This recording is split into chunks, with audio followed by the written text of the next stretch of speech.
Hey there, hello everyone. आज की इस वीडियो में हम सीखेंगे phrasal verbs with the word go. और इन फ्रेजल वर्ब्स को हम कैसे अलग अलग सेंटेंसेस में यूज करते हैं ये भी इस वीडियो में आज हम जानेंगे। सबसे पहला हमारा फ्रेजल वर्ब है गो बाय। गो बाय का सबसे पहला मतलब है जज फ्रॉम, किसी के बारे में निर्णय लेना, किसी के बारे में राय बनाना। Sentence, you cannot always go by one's appearances, यानी आप हमेशा किसी के लुक्स के ऊपर उसको जज नहीं कर सकते, उसके बारे में राय नहीं बना सकते। You cannot always go by one's appearances. Hardly a day goes by when I don't think of her. अब डे, टाइम, इनके साथ जब गो बाय लगता है उसका मतलब होता है बीतना, समय का बीतना, दिन का गुजरना, इसको कहते हैं go bye.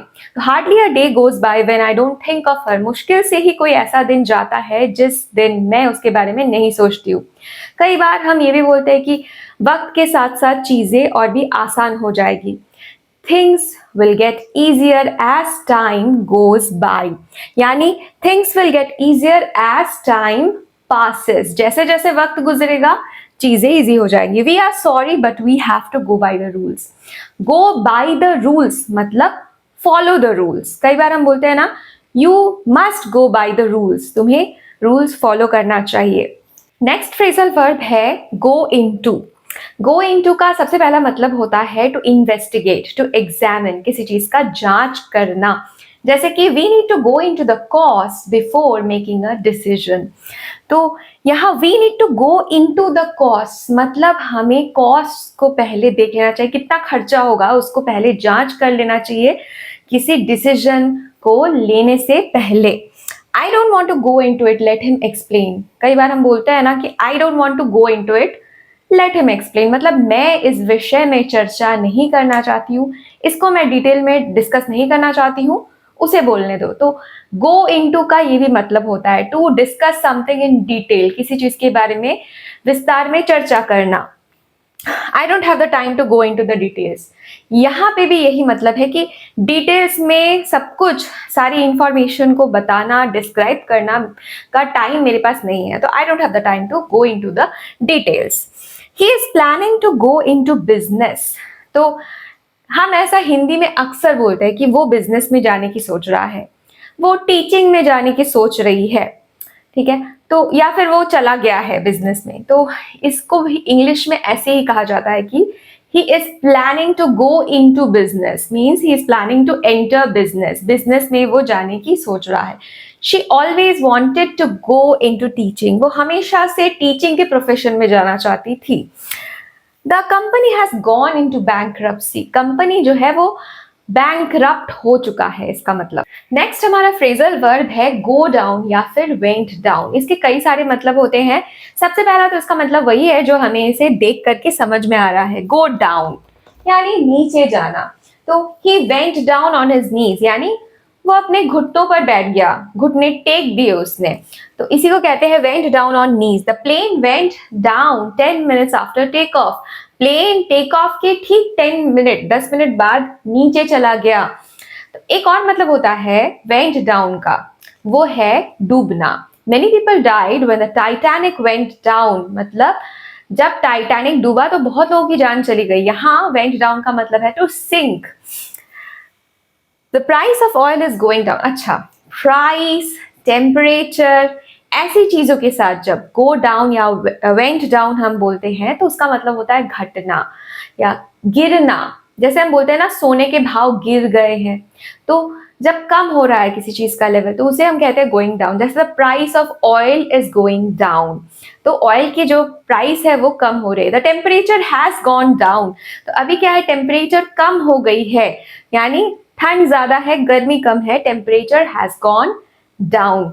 The interest rates are going down, यानी इंटरेस्ट रेट्स में कम हो रहा है, कमती आ गई है, तो इंटरेस्ट रेट्स कम हो रही है। She will go down in history as a great politician, यहाँ पे go down का मतलब है to be remembered, उन्हें याद रखा जाएगा as a great politician in history, इतिहास में उनका नाम दर्ज होगा as a great politician। कई बार नेटवर्क नहीं आते हैं, तो हम क्या कहते हैं, हम बोलते हैं ना कि नेटवर्क अभी डाउन चल रहा है, नेटवर्क नहीं यार, अपने फोन को देख के बोलता है नेटवर्क डाउन है। तो उसी को इंग्लिश में ही कहा जाता है the entire network went down in this area. तो इस एरिया का जो एंटायर नेटवर्क है वो अभी काम नहीं कर रहा है। वेंट डाउन का मतलब यहाँ पे है to stop working, the entire network is not working in this area. Next, the speech did not go down well with the audience. Did not go down well, यहाँ मतलब है was not accepted or appreciated. Audience ने speech को appreciate नहीं किया, accept नहीं किया। So the speech did not go down well with the audience. अगर मैं कहूँ कि the story won't go down, मतलब the story won't be believed, तुम्हारी जो कहानी है वो लोग उसको बिलीव नहीं करेंगे। तो the story won't go down, won't be accepted or won't be believed. She went down with malaria, went down with malaria, went down with fever. सुन के ही पता चल रहा है कि किसी चीज से पीड़ित होना, अफेक्टेड होना। तो he went down with the injuries, मतलब इंजुरीज से वो अफेक्टेड है, पीड़ित। नेक्स्ट हमारा फ्रेजल वर्ब है go on। go on का सबसे पहला मतलब है कंटिन्यू।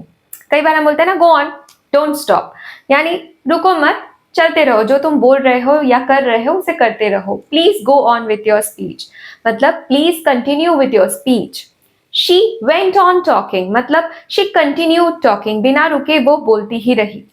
कई बार हम पूछते हैं व्हाट्स गोइंग ऑन, क्या चल रहा है। व्हाट्स गोइंग ऑन यानी व्हाट इज हैपनिंग। कई बार हम उत्साह बढ़ाने के लिए किसी को बोलते हैं गो on, you can do it. तो यहाँ ये गो ऑन जो हम बोल रहे हैं ये एनकरेज करने के लिए बोल रहे हैं। गो on, you can do it, तुम कर सकते हो, करते रहो जो तुम कर रहे हो, ट्राई करते रहो, तुम इसे जरूर कर पाओगे। नेक्स्ट है go on about. Go on about मतलब किसी चीज के बारे में कंप्लेन करना, शिकायत करना। ही always goes on about his problems, वो हमेशा अपने प्रॉब्लम्स के बारे में कंप्लेन करता ही रहता है। ही always goes on about his problems. हमारा फ्रेजल वर्ब है गो आफ्टर। गो आफ्टर का मतलब बहुत इजी होता है। गो आफ्टर का मतलब किसी चीज को फॉलो करना या किसी चीज को चेस करना, पीछा करना या किसी चीज के पीछे जाना। जैसे कि she left the room and he went after her, तो वो रूम से निकल गई और वो उसके पीछे गया। She left the room and he went after her. The police went after the thief but he got away. यहाँ पे दो फ्रेजल वर्ब्स है। Police went after the thief means the police chased the thief but he got away. Got away का मतलब क्या होता है, ये भी एक फ्रेजल वर्ब है। गॉट अवे का मतलब होता है टू एस्केप, भागना। तो पुलिस उसके पीछे गई लेकिन वो भाग गया। They both where going after the same job, इसका भी मतलब वही है कि वो दोनों एक ही जॉब के पीछे जा रहे थे, मतलब उन दोनों का लक्ष्य था एक ही जॉब को पाना, मतलब दोनों एक ही जॉब के लिए एम कर रहे थे। तो they both went after the same job. Go for, go for का सबसे पहला मतलब होता है चुनना, टू चूज। कई बार हम किसी रेस्टोरेंट में जाके बोलते हैं ना I will go for the chocolate ice cream, यानी बहुत सारे ऑप्शन है आइसक्रीम के मेरे पास, लेकिन मैं उनमें से कौन सा चुन रही हूँ, chocolate ice cream. So I will go for the chocolate ice cream. वैसे ही मेनू को देख के कई बार हम बोलते हैं I will go for the ways थाली, तो मैं इनमें से किसको चूज कर रही हूँ, वेज थाली को। तो यहाँ गो फॉर का मतलब है टू चूज। नेक्स्ट, कई बार हम एनकरेज करने के लिए जैसे हम बोलते हैं गो ऑन, मैंने अभी बोला था go on, you can do it, वैसे ही go for it, go for it भी हम किसी को एनकरेज करने के लिए बोलते हैं। गो फॉर इट का मतलब है कोशिश करते रहो, तुम जरूर जीतोगे। ऐसा कभी आपको भी किसी ने बोला होगा कि गो फॉर इट, यानी कोई आपको एनकरेज कर रहा है, एनकरेज करने के लिए बोल रहा है कि ये तुम इसके लिए कोशिश करो और I am sure you will win, तुम जरूर जीत पाओगे। My statement goes for you too. Now यहाँ पे गो फॉर का मतलब होता है टू बी एप्लीकेबल टू, मतलब लागू होना। जैसे कि these rules are applicable to all, ये जो रूल्स है, ये जो नियम है, ये सबके लिए लागू है। तो नियम का या फिर किसी शर्त का लागू होना, एप्लीकेबल होना, उसे भी कहते हैं गो फॉर।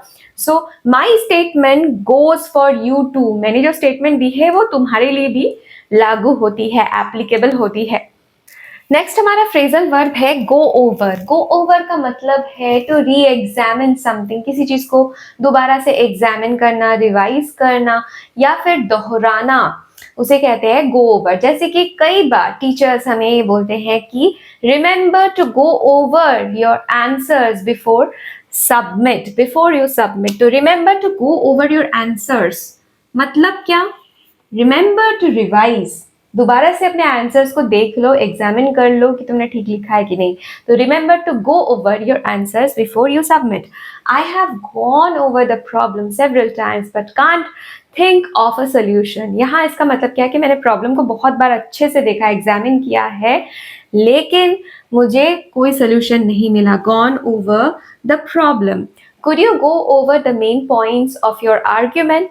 यहाँ पे बोल रहे हैं क्या तुम फिर से दोहरा सकती हो, तुम्हारे आर्ग्यूमेंट के जो मेन पॉइंट्स थे उनको क्या तुम फिर से दोहरा सकती हो। So could you go over the main points of your argument.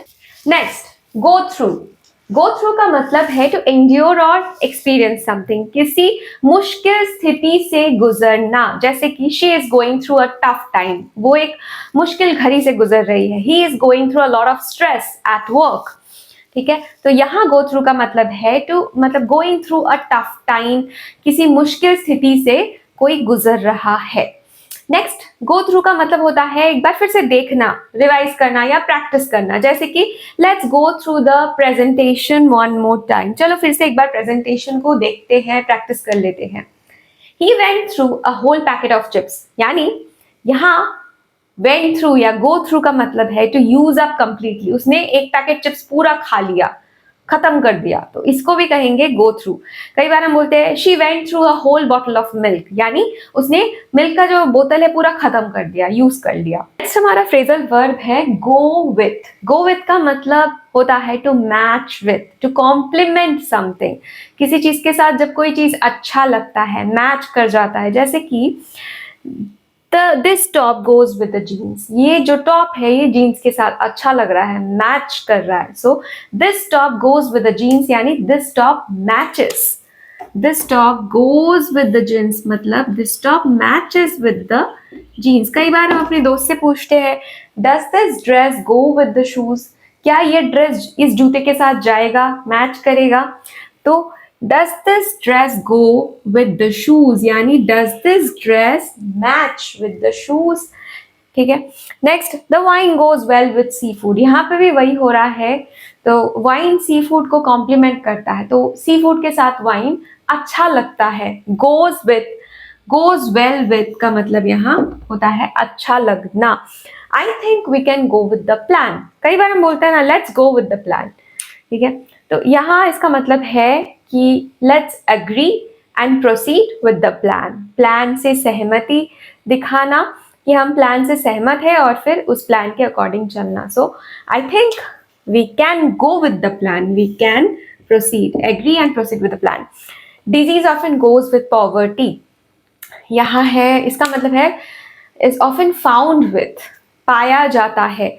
गरीबी के साथ बीमारी पाई जाती है, अक्सर गरीबी के साथ बीमारी, साथ साथ बीमारी भी पाई जाती है। तो जहां पॉवर्टी वहीं पे disease, disease often goes with poverty. Next, go off. Go off का मतलब पहला तो होता है बजना, टू मेक अ नॉइज। जैसे my alarm goes off at 5 AM, मेरा जो अलार्म है वो 5 बजे बजता है, गोज ऑफ एट 5 AM। दूसरा मतलब हो सकता है टू एक्सप्लोड और टू फायर।